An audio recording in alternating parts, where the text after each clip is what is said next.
ঠেলাঠেলি করে লাভ নাই বাপ, ঠেলাঠেলি করে।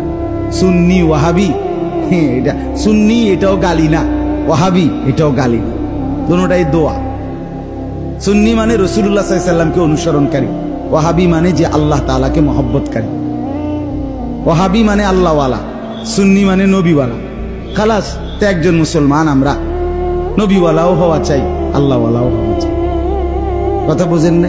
চলেন মিলেমিশে আমরা সবাই আল্লাহকেও ভালোবাসি, রসুলকেও ভালোবাসি, সাল্লাল্লাহু আলাইহি ওয়াসাল্লাম, নবীকেও ভালোবাসি, সবাই ভালোবাসি, সবাই ভালোবাসি।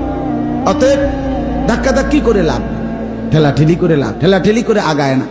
এজন্য আমরা নিজেরাই যদি নিজেরা ভাগ হই, বারবার ইনসাফের সাথে বুঝেন, প্রত্যেকেই ভাবেন রাসূলুল্লাহ সাল্লাল্লাহু আলাইহি ওয়াসাল্লামের ভালোবাসা নবীর সুন্নতের মধ্যে অনুসরণের। আমনে আমনের জায়গার থেকে মিসওয়াক করেন, দস্তরখান বিছান, দাড়ি রাখেন, বিবিকে নামাজি বানান, স্ত্রীকে পর্দানসীন বানান।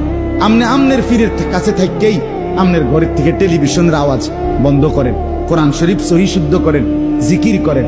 আমনে আমনের জায়গার থেকেই নবীজি সাল্লাল্লাহু আলাইহি সাল্লামের সুন্নাত মোতাবেক নিজের জীবন চালান, কোনো অসুবিধা নাই। ঠেলাঠেলির কি দরকার? সবাই মিলে মিশে যেন আমরা